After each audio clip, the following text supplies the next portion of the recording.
Good morning, good afternoon, and good evening, everybody. Thank you for tuning in to another Supatease video, and I can't believe it. It's finally here. The update that we have been waiting for, at least as a PvP player, for a very, very, very, very long time. This is the biggest update, probably the most important update that you could ever watch or know about moving into Dragonflight. This addresses the main point of feedback that PvP players have been giving for some time, which is that damage is too spiky. During our cooldowns, we can just absolutely one-shot somebody, and then when those cooldowns are gone, whip out the pool noodles, and yeah, we're not really doing very much, right?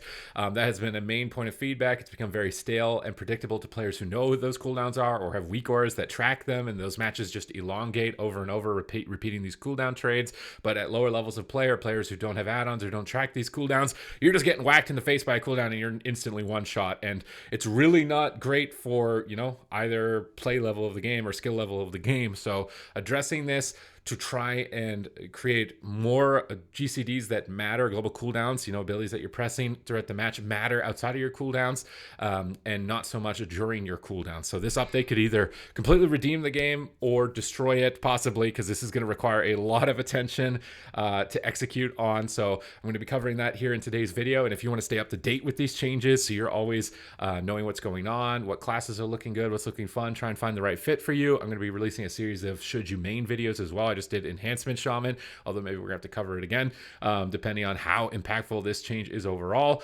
But my expectation is that it is going to be massive. Then do hit the subscribe button, because it's just going to let you know when all those updates go live, and I do appreciate your support.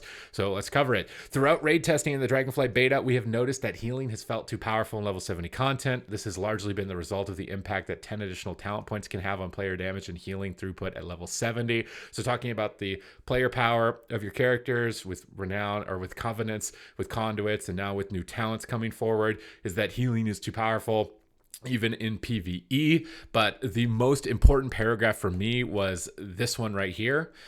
When damage mitigation abilities and healing are too strong relative to player health, the only way to threaten players is to make enemy damage very high and spiky. And if healers can very quickly top off their teammates and mana isn't a limiting factor, enemies have to be tuned to have the capacity to do burst damage that kills players before healers can react. That isn't very satisfying gameplay. Increasing player health gives player more time to react to incoming damage, and it makes player choices about cooldowns and mana management more meaningful. Now, these are all really good goals. These are all really good aims. Every single thing in this paragraph they have said is what I think majority of top level PvP players have been desiring, and probably a lot of you that have been one shot by a rep paladin have been desiring to hear. Let me know in the comments down below if that's not the case.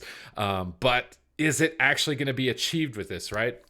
Because increasing health overall is kind of like a blanket change overall. For me personally, the best solution, although it would take a lot of work, is tuning every ability individually, right?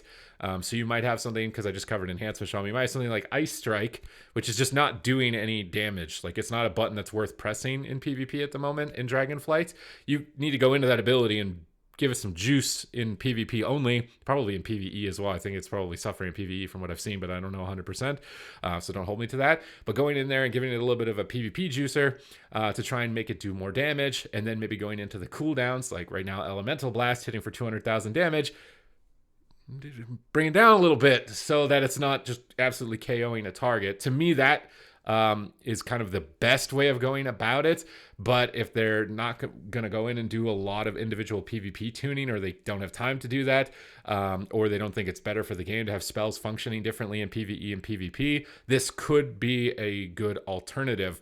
Now, they do talk about other things, this is probably the second most important paragraph. To address this, we are increasing player stamina and creature damage by 40% at level 70. This has an effect on the power of healing in PvP, so we will subsequently evaluate and consider adjusting the PvP trinket set bonus values and tuning of dampening in arena. We're also looking at how this change affects the balance of percentage-based healing versus other healing spells, and we'll make targeted adjustments there if necessary. Now, one thing that I have noticed from the solo shuffle ranked PvP mode is that dampening starts much sooner and ramps up much faster. So the power of these healing and defensive cooldowns is a lot more readily mitigated, and then allows for global cooldowns that are outside of your cooldowns to feel like they're more impactful, ramping up faster towards ending the match. And although dampening has been considered like a villain almost in some sense, I think that it is an effective tool for making the match feel engaging for all of your global cooldown management. You know, people say that it's a blanket band-aid fix. I think increasing the stamina too is honestly still a little bit of a blanket band-aid fix. Going in and tuning the game separately from PvP and PvE, you know, is not the band-aid fix. But I don't know if it's going to happen. Looking at the way that they're addressing it here in this post, I'm kind of doubting that that's the way that it's going to happen. Maybe we'll get a couple of them as we did in Shadowlands, and ones that are like really big outliers, but getting like that individual tuning that we got like in Legion, which I absolutely loved, doesn't look like it's going to be happening. So we've really got to keep our heads about ourselves here moving into this, because these are exactly the things that PvP players have been asking for some times. So obviously that they are aware of these things and trying to make them better and trying to utilize this as a strategy to do so. And we'll just kind of have to wait and see it play out.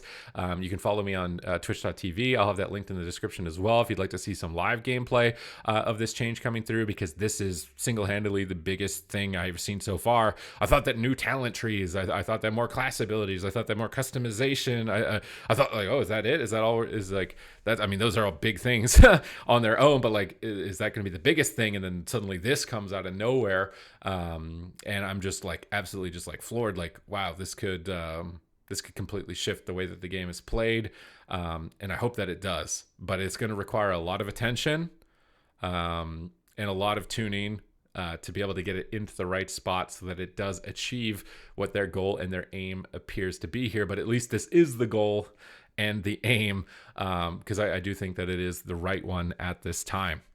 So I'm very excited for it. Let me know if you're excited for it in the comments down below, and we'll kind of have to wait and see if this is going to be able to achieve it or not. I know personally with the beta, when I tested it, I had big concerns at the start, like, oh goodness, this is not bit shaky right now. But as I've been testing it more and more recently, a lot of classes getting their updates and stuff like that. I've been spending some time with Preservation Evoker and Enhancement Shaman. It feels like it's getting better and better and better.